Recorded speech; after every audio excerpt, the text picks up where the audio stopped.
On a les propos introductifs. On va de suite donner la parole à Laurent Baugerie.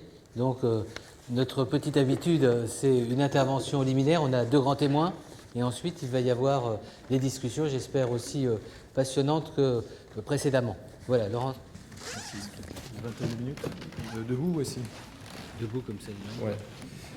Bonjour à tous. Alors, on va commencer peut-être par des définitions, la dualité de la définition de décision. La décision, c'est une action intellectuelle, c'est un acte intellectuel très humain, parce que la plante verte ne décide pas. Les animaux ont des décisions qui sont guidées par l'instinct, et plus on se rapproche de l'homme en autonomie intellectuelle, il va y avoir une délibération très très humaine en fait. Donc c'est cet acte intellectuel, premier sens du mot décision, et la deuxième sens, c'est l'action elle-même, pragmatique, pratique, qui va découler de la décision. Donc voilà, c'est cette dualité de départ. La décision dans la vie, c'est un acte répété à l'infini, tout le temps. On commence à se lever le matin, qu'est-ce que je vais mettre comme vêtements, est-ce que je prends un parapluie, c'est d'actualité aujourd'hui, à midi à la cantine, est-ce que je choisis plutôt de la viande ou du poisson, etc. Donc c'est quelque chose qui est répété à l'infini, qui est partout, et c'est un processus auquel on ne peut pas se soustraire. C'est-à-dire, dire par exemple, finalement, je repousse à demain la décision, c'est décider de repousser la décision. Dire, je ne prends pas la décision, je la délègue à quelqu'un, Ponce Pilate, etc., c'est décider de ne pas décider, et donc décider que c'est quelqu'un d'autre qui va décider. Alors il y a une figure, moi je ne suis pas philosophe, mais il y a une figure philosophique très célèbre qui est l'âne de Buridan, c'est-à-dire, finalement, c'est un âne qui a très soif et très faim. Donc il arrive à un endroit où il est à égale distance d'une carotte et d'un seau d'eau. Et puis là, il va se retrouver paralysé dans l'indécision, c'est-à-dire qu'il a autant soif que faim. Et donc il va rester planté comme ça. Et il va finir, si on va jusqu'au bout de l'image et de la figure, il va finir par mourir de faim et de soif. Voilà. Donc ça, il y a toute une polémique chez les philosophes pour dire est-ce que cette figure de l'âne de Buridan, est-ce qu'il est applicable à l'homme? Est-ce que finalement l'homme n'a pas suffisamment de distance pour pouvoir dire à un moment ça suffit, il faut bien que j'y aille? Et moi je dirais, là je suis pas loin de la Pitié-Salpêtrière où maintenant tout se met en IRM fonctionnel, on voit des choses, des couleurs qui s'allument, etc. Je pense que nous-mêmes, enfin moi c'est ce que je ressens quand j'hésite entre une action A ou une action B, entre un traitement A et un traitement B, etc. Moi-même, je ne suis jamais comme l'âne de Buridan, à égale distance, planté là, c'est-à-dire que dans mon cerveau, c'est comme s'il y avait un petit truc avec deux aimants, je suis tantôt d'un côté, tantôt de l'autre. C'est-à-dire que tant que la décision au sens où j'ai décidé et l'action suit, j'ai décidé effectivement de prendre mon parapluie ou pas, tantôt je prends mon parapluie, tantôt je ne le prends pas, mais je ne suis pas entre les deux. La troisième chose que je voulais dire en introduction, c'est que la décision, elle est partout dans la vie quotidienne, chez soi, mais elle est dans tous les métiers. Alors évidemment, on va parler de décision médicale, puisque c'est le thème un peu du forum, mais s'il y a un corps de métier dont la décision est pratiquement le centre pur, c'est la justice. Parce que qu'est-ce que la justice? L'appareil judiciaire, qui va nous permettre un peu de décortiquer les choses. L'anatomie, l'ergonomie de la décision, c'est une énorme machine à produire des décisions. Et donc on va retrouver la dualité de la décision. On a dit, la justice a passé, elle a dit sa décision, et ensuite la justice va, dans certains cas, l'appliquer elle-même. Elle va mettre l'accusé en détention, et le juge va appliquer la peine. Donc ça, c'est la décision au sens de l'action. Donc voilà les notions de départ. Il y a deux choses très importantes pour analyser ce processus, c'est dire que c'est une action qui est très délimitée et très contrainte. Alors elle est délimitée au sens où il faut un cadre pour décider, entre guillemets, sereinement. Et c'est une délimitation, à mon avis, au sens de protection. C'est-à-dire que les gens de la justice qui font les choses bien, puisqu'ils sont des professionnels, des experts du processus de prise de décision, ils savent que pour bien délibérer, interagir sur les arguments qui vont nourrir la décision, il faut être tranquille. C'est-à-dire que dans une salle d'audience, d'abord ça c'est un cadre solennel avec une belle hauteur de plafond comme cette salle, mais cet espace, cette délimitation de la décision, elle est protégée dans le temps, parce qu'on va mettre, c'est un énorme procès avec un dossier qui fait 30 kilos, on mettra 7 jours s'il le faut, s'il n'en faut qu'un, il n'en faut qu'un. Vous allez voir que c'est très différent en médecine. Et puis d'autre part, en médecine, il y a le téléphone portable, il y a les trucs, les urgences qui sonnent, mais la justice fait en sorte qu'on ne soit pas dérangé. C'est-à-dire s'il y a quelqu'un qui commence à faire le cirque, à se lever, à crier, le juge, le président, celui qui préside la délibération, les débats, va faire évacuer la salle. On va reprendre l'audience après quand les choses seront plus calmes. Donc on voit la première notion de l'importance du cadre, même au sens trivial, physique du cadre. On verra là-dessus aussi le décorum, en quelque sorte, de la prise de décision, qui va lui donner a priori une certaine qualité. On reviendra là-dessus. Et puis, il y a la notion qu'on n'est pas dérangé. Et puis, les contraintes, elles sont partout. C'est-à-dire que la délibération, la décision, elle ne va pas partir dans n'importe quel sens. C'est-à-dire qu'il faut respecter la loi de son pays, premièrement. Il faut respecter la réglementation. Il faut respecter l'état de la disponibilité, l'accessibilité à l'acte de la décision. Je ne peux pas décider de prescrire un traitement si ce traitement n'est pas autorisé par l'agence de santé, si mon hôpital n'en dispose pas dans les jours qui suivent cette décision. Donc, contrainte d'accessibilité pragmatique, et puis contrainte financière. Et ça introduit une notion qui est qu'en général, une décision, elle n'est pas prise toute seule, elle n'est pas justement dans son cocon étanche. C'est quand il y a un procès, si on dit que, tiens, dans ce procès-là, il me faut 27 jours, il y en a d'autres qui attendent derrière, et donc on va retrouver ce conflit. Ce n'est pas une concurrence au sens anglo-saxon du terme, il y a un vrai conflit dans l'espace de la décision. C'est-à-dire si pour une raison ou pour Y, je n'ai pas bien fait avancer ce processus de prise de décision, eh bien c'est d'autres patients, en l'occurrence en médecine, qui vont en pâtir. On verra ça dans le problème de la consultation. Alors, on va parler de décision médicale. Et donc, on va reprendre les trois processus de l'étape qui sont celles de la justice, c'est-à-dire on va instruire. Qu'est-ce que c'est que l'instruction? C'est essayer d'apporter sur la table tous les éléments qui sont prérequis à la délibération. Deuxième temps, c'est la délibération. Et le troisième temps, le plus, entre guillemets, noble. Mais si on attaque le sujet en s'intéressant qu'à cette étape, cette voie finale commune qui est la prise de décision, ça n'a pas de sens si on n'a pas tout décortiqué en amont. Donc, pour une décision médicale, on va aller d'une plainte ou d'un symptôme, un motif de consultation ou d'hospitalisation. On va aller à un diagnostic. Et donc, le diagnostic, c'est une décision du médecin, c'est-à-dire que ce n'est pas le patient qui va dire qu'il va décider de son propre diagnostic. Donc là, on est dans une situation asymétrique et unilatérale de processus décisionnel. Et ce qui va nous intéresser plus après, c'est la décision, entre guillemets, partagée, la proposition de traitement, une fois l'instruction faite et le diagnostic établi, pourvu qu'il soit correct. Est-ce qu'on fait le traitement A ou le traitement B? Est-ce qu'on opère, est-ce qu'on n'opère pas? Est-ce qu'on décide de ne rien faire? Des soins palliatifs plutôt qu'une chimiothérapie, etc., etc. Alors, cette phase d'instruction, elle est vraiment, c'est quelque chose dont souffre beaucoup, cette histoire de contrainte du temps et de l'espace.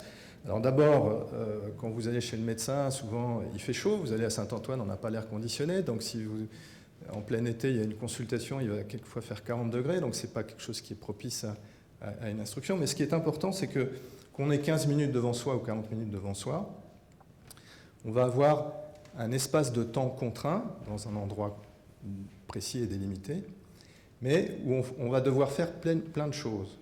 C'est-à-dire que c'est 15 à 40 minutes, lavage des mains compris, mais là-dedans, c'est un véritable défi, c'est un challenge, c'est un truc, c'est un jeu télévisé. C'est-à-dire que le pari, c'est dans cet espace de temps très restreint, établir d'abord la confiance, qui va être le socle à un échange d'informations, c'est-à-dire qu'ensuite, l'instruction qui va être menée par le médecin, c'est comme le juge d'instruction qui va essayer d'amener les éléments de preuve. Et si on n'a pas mis le patient en confiance, il va être sur ses gardes, pas dire tout de suite. Et finalement, ce qui compte d'un point de vue pragmatique, c'est, in fine, est-ce qu'il y a eu une perte de chance, est-ce qu'il y a eu une décision de qualité ou pas. Ça a été dit tout à l'heure, c'est-à-dire qu'une décision, même si elle est mauvaise, si elle était prise dans la qualité, on a une obligation de moyens de la prendre dans les meilleures conditions possibles. Donc, pour aller plus vite, parce que tout ça, il y a donc la mise en confiance, l'instruction, ensuite je vais avoir une probabilité de diagnostic, il va falloir que j'étaye en proposant plutôt des examens complémentaires qui ont leur propre coût en termes de temps, d'argent, leur propre risque. Il va falloir que j'explique. Et là, il va y avoir, donc, au terme de cette première étape liminaire, hein, qui est l'étape avant la deuxième, la plus noble, il va y avoir, vous voyez, à faire ça tout en 20 minutes. Quand nous apprenons le raisonnement clinique à nos étudiants, c'est une véritable, pour donner des images, c'est un peu une chasse au trésor. C'est-à-dire qu'il y a un diagnostic à trouver, c'est ça le trésor. Et c'est un peu Fort Boyard pour ceux qui ont connu cette émission, c'est-à-dire non seulement c'est une chasse au trésor, mais bon, il y a des gens qui vont faire des jeux de piste le week-end entre amis, ils ont tout le week-end devant eux, il fait beau. Mais là, je vous ai dit, il y a la contrainte du temps. Et plus je vais mettre de temps à instruire le dossier, moins j'aurai de temps pour expliquer ce que je projette de faire, pour être le moins violent possible dans les propositions de gestes qui vont être plus ou moins intrusifs, etc. Donc quelque chose qui est... Comment se fait le raisonnement médical, l'apprentissage du raisonnement médical? C'est qu'il n'y a pas, contrairement à ce qu'on pourrait croire, il n'y a pas un examen, des questions qui sont quelque chose de rituel, de facile. C'est que les questions qu'on va poser, on pose la question numéro 1, et la deuxième question va être conditionnée par la réponse à la première. Donc on est dans le raisonnement clinique. Hein, nous, on fait ce qu'on appelle en situation à nos étudiants l'apprentissage de ce raisonnement clinique. C'est une démarche algorithmique. Alors, pour être plus simple et plus compréhensible, ça veut dire que justement, je suis dans la chasse au trésor, dans une vieille maison, il y a un truc à trouver dans une des pièces. Ça veut dire, ce processus algorithmique, c'est j'ouvre une porte, je pose 2 à 3 questions à celui qui est dans cette pièce pour savoir si je dois rentrer et continuer à chercher ou pas. Ce qui veut dire que, ou alors on peut donner l'image de quelqu'un, on n'a pas de GPS, etc., on doit aller à un mariage ou ça le samedi, on sait que la cérémonie va commencer à une heure précise, et puis on va s'arrêter à des bifurcations, poser des questions, et à chaque fois on fera un choix. Je vais à droite, je vais à gauche. Et ce qui est important en médecine, c'est que de fait de cette arborisation décisionnelle en arbre, si vous avez pris un mauvais chemin à un moment, eh ben c'est râpé, c'est foutu, c'est-à-dire que vous arrivez dans une impasse, donc à un mauvais diagnostic, et si on veut revenir au bon, il faut tout reprendre à zéro. Donc vous voyez que c'est très compliqué. C'est interactif. Et donc, finalement, pourquoi les vieux médecins, moi j'approche le vieilli maintenant, pourquoi est-ce que l'expérience dans tout simplement cette consultation de tous les jours, parce que l'expérience est une plus-value dans cette démarche-là, eh bien c'est qu'on a un savoir-faire de plus en plus abouti dans la mise en confiance. Hein, donc, quand j'étais étudiant, la prise de contact était difficile, j'étais timide. Maintenant, voilà, on essaye de concentrer les étapes. On regarde droit dans les yeux, une poignée de main, un sourire, la confiance est là, on passe à l'étape suivante. Et dans cette démarche, on va sans arrêt interrompre le malade. Et ça choque beaucoup, parce qu'on dit, moi j'ai changé de médecin parce que mon médecin, il ne me laisse pas parler, il ne m'écoute pas. Alors ça, c'est mon devoir de vous dire que c'est une vision, c'est une première vision, mais que pour être bon, quitte à choquer, à dire il n'a pas arrêté de m'interrompre, mon médecin, c'est que si je veux tenir dans mes 20 minutes, si je veux être performant, si je veux soutirer la bonne information, il faut sans arrêt que j'intervienne, il faut sans arrêt que j'interrompe. Donc cette démarche d'instruction ne peut pas être une démarche d'empathie, d'écoute. Il y a une technicité derrière qui nous oblige à être malpoli, à interrompre sans arrêt.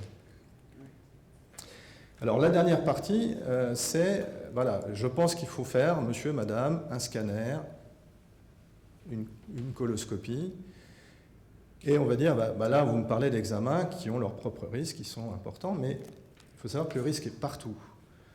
D'abord, il y a la violence de ce qu'on peut dire qui peut aboutir à une réaction négative qui peut, dans certains cas, aboutir à un suicide, pourquoi pas.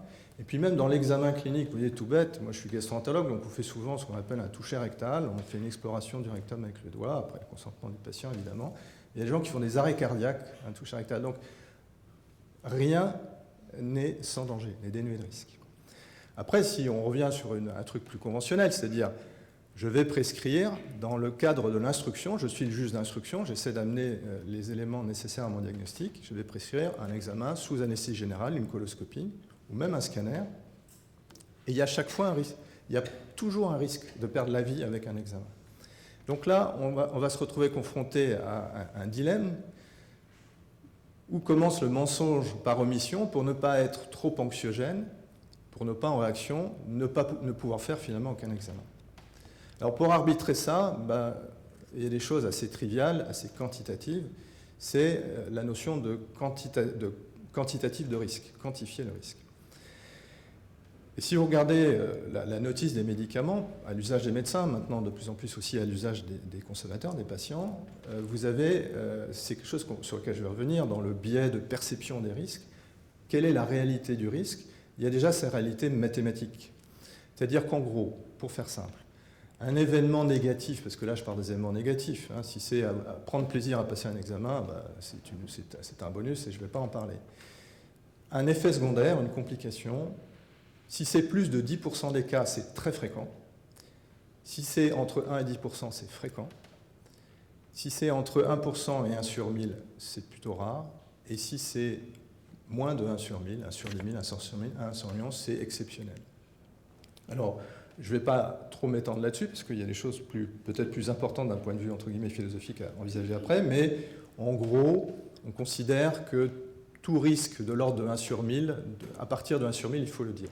Il y a, par exemple, un examen endoscopique du côlon, on fait un trou accidentel lors de l'examen à peu près 1 fois sur 1000. C'est quelque chose qu'on s'oblige à dire, bien sûr, informé, qui est écrit dans le consentement écrit quand il y a un consentement écrit, etc.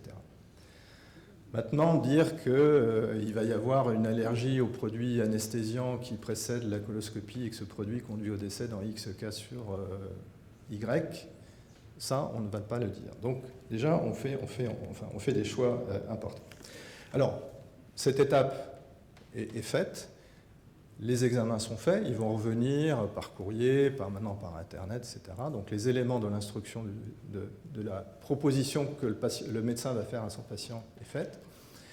Et là, on va parler un peu de collégialité de décision. C'est-à-dire que on ne va pas prendre la décision qui est ce qu'on verra plus tard, le colloque singulier entre le souffrant et le soignant. On ne va pas le faire avec 15 personnes qui sont assises en arc de cercle devant le patient. C'est-à-dire qu'on va faire cette étape de collégialité de la décision sur le diagnostic et le traitement, on va la faire en étape intermédiaire avant de revoir le patient en consultation. Et celui qui a été le premier sollicité, qui a acquis a priori la confiance du patient, on l'appelle le médecin référent. Bon, alors c'est peut-être pas très passionnant de dire comment ça se passe, les décisions collégiales, les délibérations collégiales. Il y a deux termes, un que je connais depuis le début de mes études et de mon exercice s'appelle le staff. Le staff, c'est le staff des médecins, c'est le groupe des médecins. En gros, ils se réunissent régulièrement et ils parlent des cas difficiles. Quand un cas est facile, je ne sollicite pas l'avis des autres, sinon, contrainte toujours du temps de l'espace, on ne pourrait pas arriver à délibérer sur les cas difficiles. Donc déjà, on filtre les cas difficiles.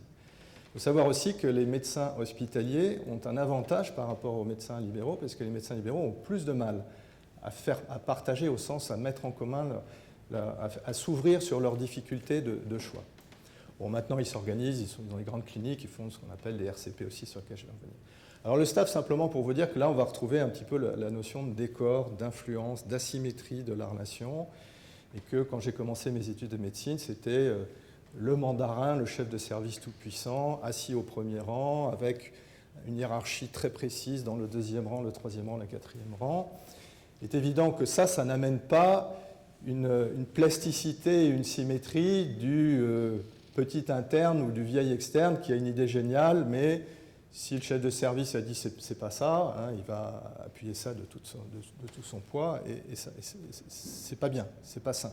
Alors ça a pas mal évolué. Là, on a fait un staff ce matin, parce que maintenant c'est plus d'abord les questions de mandarinat, c'est quand même, ça s'est érodé fort heureusement. Et puis maintenant il y a aussi Internet, ce qui fait que même dans les staffs, chacun sur son téléphone mobile a dit bah voilà, le chef de service qui a asséné quelque chose avec un dogmatisme absolu, je vais vérifier que c'est faux, et voilà, je dis monsieur, voilà, je viens de voir sur Wikipédia ce que vous dites, la fréquence de cette maladie, c'est pas du tout ça, ou le sens de tel mot, c'est pas du tout ça. Donc on a des mesures correctives qui se sont produites au fil des années.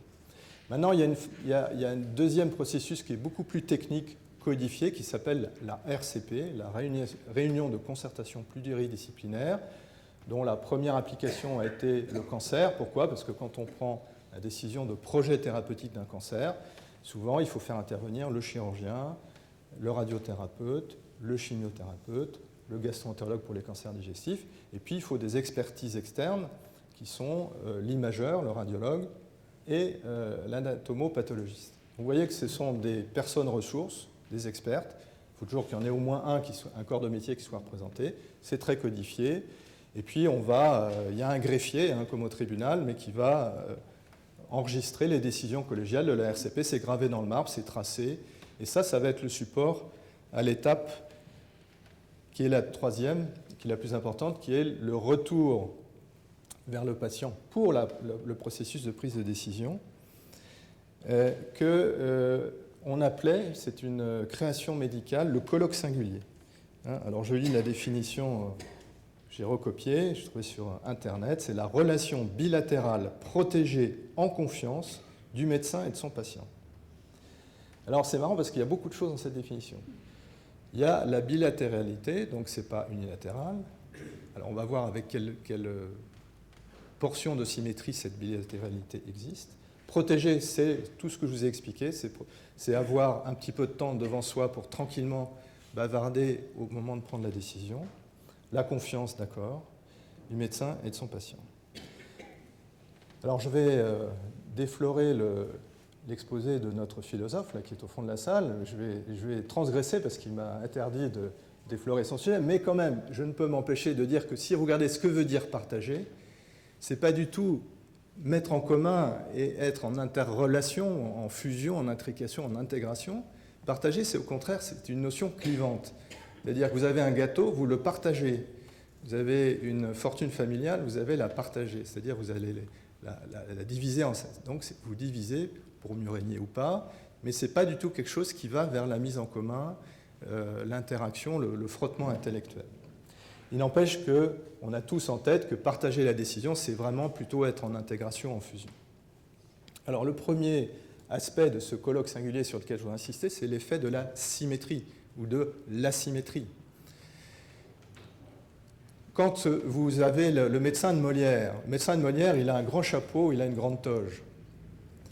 Alors aujourd'hui, moi je consulte comme ça, maintenant la cravate, on abandonne la cravate, on a une blouse blanche pour être propre quand même, on essaie d'être à peu près propre extérieurement, mais on n'a plus cet habillage.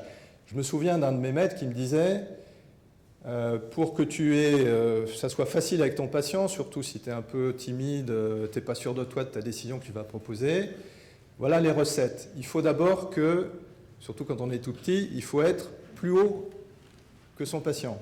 Donc plutôt avec une estrade, avec le bureau et être derrière le bureau. Deuxièmement, il ne faut pas qu'on voit tes jambes. Il faut que le bureau, ce n'est pas une petite table d'écolier avec mes jambes d'un côté, moi sur une chaise, le patient sur une chaise. Donc on crée résolument, délibérément, si je veux dire, pour la délibération, une asymétrie. Bon, ça c'est complètement inversé, ça va.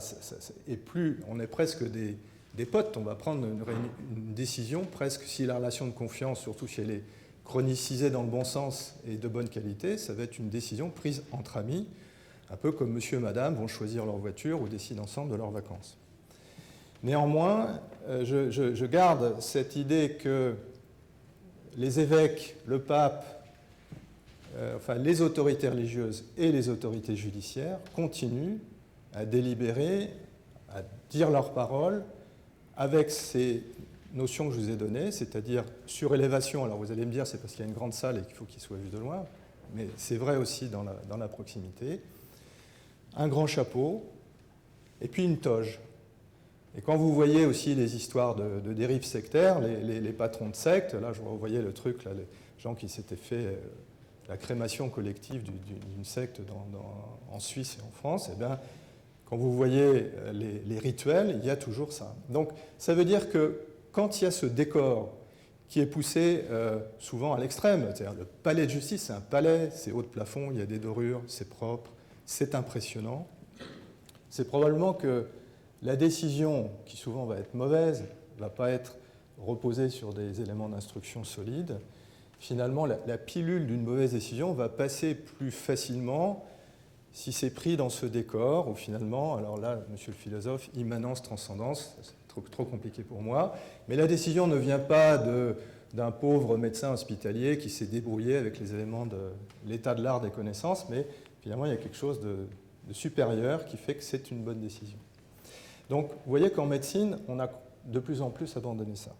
Alors après, il y a l'asymétrie culturelle, la facilité d'élocution. Donc, moi, j'ai connu la France rurale, où le paysan qui n'avait pas Internet, aucune connaissance médicale, rudiment médical, allait voir le chirurgien de la clinique du coin qui lui disait « je t'opère la semaine prochaine ». Voilà la délibération à quoi elle se résumait à une phrase. Et souvent, ça se passait très bien parce que la confiance était absolue et que quand on a confiance, on est moins anxieux, on a moins peur de l'opération.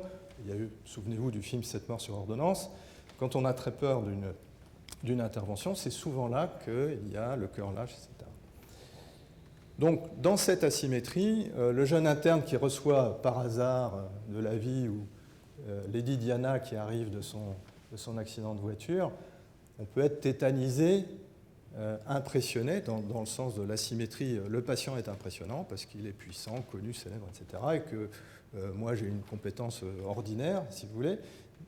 Donc à chaque fois qu'il y a asymétrie, dans ce sens-là, ou alors le grand mandarin qui fait qu'en face, le patient n'ose pas dire les choses, à commencer, comme je vous l'ai dit, par les symptômes qui auraient permis de faire le diagnostic. Les fameuses familles de médecins, quand on est, j'ai vécu ça cruellement ces derniers temps, les accidents médicaux surviennent, alors je ne sais pas s'il y a vraiment eu des statistiques dans le Lancet, etc., mais c'est très souvent là où il y a des complications des traitements. Et c'est probablement pas un hasard, c'est-à-dire qu'un médecin, quand moi je consulte, j'ai en face de moi un médecin ou une famille de médecins, on ne se comporte pas tout à fait naturellement comme d'habitude. On a des appréhensions, on a des réticences, on a des contournements, on a des efforts au contraire de perfectionnisme mal adaptés, et c'est pas bon. Donc plus il y a de symétrie, et mieux c'est. Deuxième élément important du colloque singulier, c'est le degré d'autonomie du choix du patient. Je vous l'ai dit, la plante verte ne décide pas. Le bébé, l'animal, il décide souvent mu par ses gènes, tout simplement, c'est l'instinct. La maman lion qui protège ses petits, etc. Le petit bébé humain, il va surtout décider mu par le désir. Et on va arriver à l'âge adulte où, là, on va toujours... Cette décision, on a un désir d'aller mieux, on a un désir d'être apaisé, etc., de souffrir moins. Donc on est toujours, le moteur est toujours le même, mais il va être modulé par la raison. Et évidemment, le degré d'autonomie va dépendre un petit peu de l'état dans lequel on se trouve. C'est-à-dire que si je suis quelqu'un qui vient d'avoir un accident de sport et qui a une fracture du fémur qui souffle le martyre, et si le médecin du SAMU ou du sport va dire commencer à délibérer avec moi pour me demander ce que j'en pense, que je décide, je vais souffrir d'être impliqué dans cette autonomie de décision, dans cette liberté d'être associé au choix thérapeutique. Donc plus l'homme est souffrant, plus il est en état de panique. Et c'est le cas, évidemment, pratiquement toujours dans la sidération de l'annonce diagnostique. Bon, si on vous annonce que vous avez un truc tout à fait bénin, il n'y a pas de problème. Si on vous annonce que vous avez un cancer, si on vous annonce que vous avez une maladie chronique, que vous avez un diabète que vous allez garder toute votre vie, qui va changer radicalement votre profil de développement personnel, votre vie au quotidien, les décisions qui seront prises dans cette phase de sidération et de processus de deuil, évidemment, on a toujours envie de bien faire et de donner toujours le plus d'autonomie dans la décision, mais il faut savoir ne pas le faire. Et le dernier élément que je voudrais dire, c'est qu'il faut tenir compte des biais dans le processus de décision du patient, mais ces biais s'appliquent à tout le monde, à commencer par moi. Alors, il y a d'abord, alors ça, par contre, c'est bien étudié. Il y a l'irrationalité dans la perception du risque. C'est-à-dire, en montagne, moi j'ai fait un peu de haute montagne, les guides, ils appellent ça le risque ressenti par opposition au risque objectif. Hein, dans l'ascension du Mont Blanc, le risque de mourir objectif, c'est de se prendre des pierres dans une voie là, qui s'appelle la voie normale, alors que, bon, quand on est là, la pierre, elle vous tombe dessus, mais on n'a pas conscience de ce risque, alors qu'après, quand on a le ravin à gauche, à droite, on a très peur, et c'est un risque qui est ressenti, qui n'est pas objectif, parce qu'on est encordé, parce que tout va bien. Quand je prends l'avion, je sais que, enfin, je sais ou je ne sais pas, mais la réalité, le factuel, c'est qu'actuellement, ça c'est quelque chose que j'ai lu au moment du crash du Concorde, et ça n'a pas bougé depuis. Statistiquement, que vous ayez une compagnie blacklistée, africaine, etc., qui relativement multiplie par 50 le risque d'accident, le risque que vous mouriez au cours d'un voyage en avion, vous multipliez par 50 un risque qui est de 1 sur 1 million. C'est-à-dire que quand vous multipliez 1 sur 1 million par 50, ça reste rien. D'accord? Donc, à chaque fois que vous prenez l'avion, vous avez quelque part toujours, bon, et si c'était mon dernier voyage, etc. Alors que quand vous traversez la rue pour venir écouter le forum des valeurs de la République, vous avez probablement plus de risques d'être fauché par un motard, Emmanuel qui arrive en moto, etc. Et vous aurez dire, je sais, la vieille dame, je n'ai jamais pris l'avion, je ne veux pas prendre l'avion, je préfère prendre le train, je préfère que mes enfants m'amènent en voiture. Vous n'allez pas la faire changer, alors que factuellement, elle a beaucoup plus de risques de mourir et de ne plus voir ses petits-enfants si elle est transportée par ses enfants en voiture que si elle prend l'avion. Il y a un deuxième biais d'irrationalité qui est émotionnel pur. Je vais vous donner un truc que vous allez tout à fait comprendre. Vous prenez un cafard, un animal repoussant. Vous le mettez dans ce qu'au bloc opératoire on appelle un autoclave, c'est-à-dire vous allez stériliser. Hein. Alors d'un point de vue microbiologique, stériliser un objet, ça veut dire zéro germe, zéro bactérie. Alors que sinon on parle de décontamination, désinfection. Donc vous prenez ce cafard que vous stérilisez, vous prenez un verre de jus d'orange et vous allez plonger le cafard dans le jus d'orange, devant la personne à qui vous allez tendre le verre. Ensuite, vous allez tendre le verre, eh bien, de façon irrationnelle et émotionnelle, elle ne va pas du tout avoir envie de boire le jus d'orange. Alors qu'il ne peut rien se passer. Le risque sanitaire, si vous voulez, est absolument nul. Le troisième biais, qui est probablement le plus important, c'est ce qu'on appelle le biais du futur proche.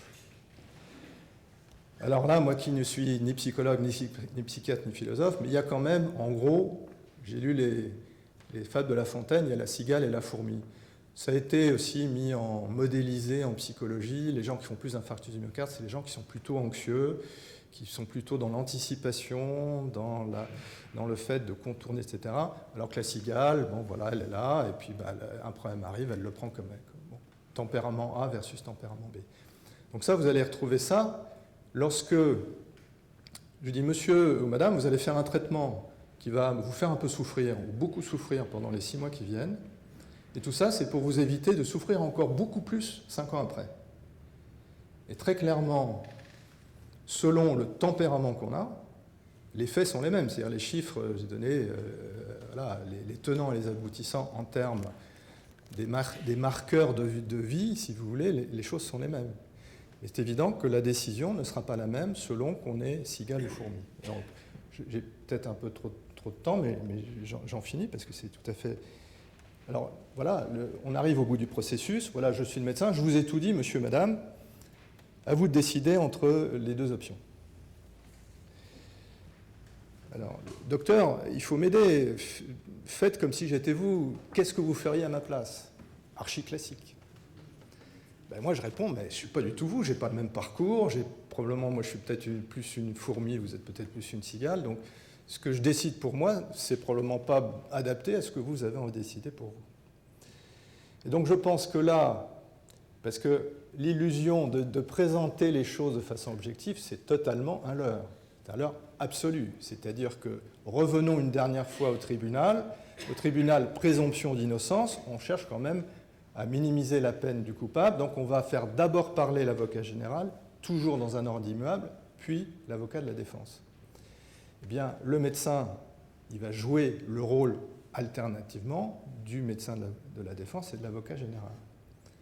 Et il va mettre, après tout ça se filme, se modélise, on va filmer le ton de la voix, la mimique.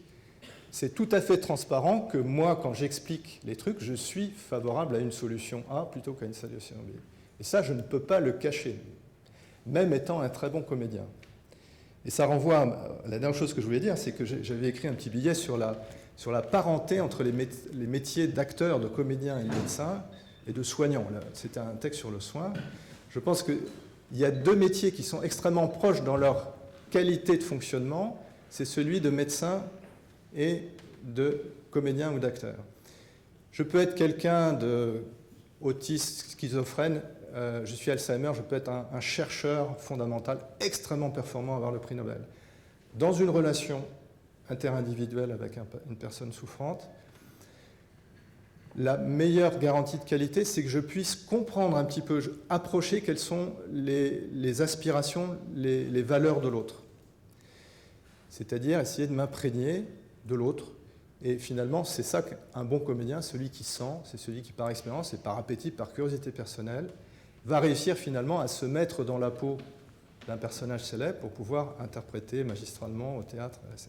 Et donc finalement, ça c'est quelque chose de virtuel dont je vous parle, c'est-à-dire à travers la relation qu'on a essayé d'établir quelquefois en 2 fois 20 minutes, c'est d'essayer d'avoir, à travers la relation de confiance, les choses banales qui ont été échangées, c'est d'approcher, surtout les années aidant, on a aussi sa propre expérience personnelle, les souffrances qu'on a, les drames qu'on a vécus soi-même, et donc on va pouvoir arriver, alors je dis partager non, mais arriver à finalement que le patient, il aura toujours la décision, le moment ultime face à lui-même où il va dire oui ou non, mais au moins je lui aurais donné toutes les chances peut-être pour lui donner le maximum de chances.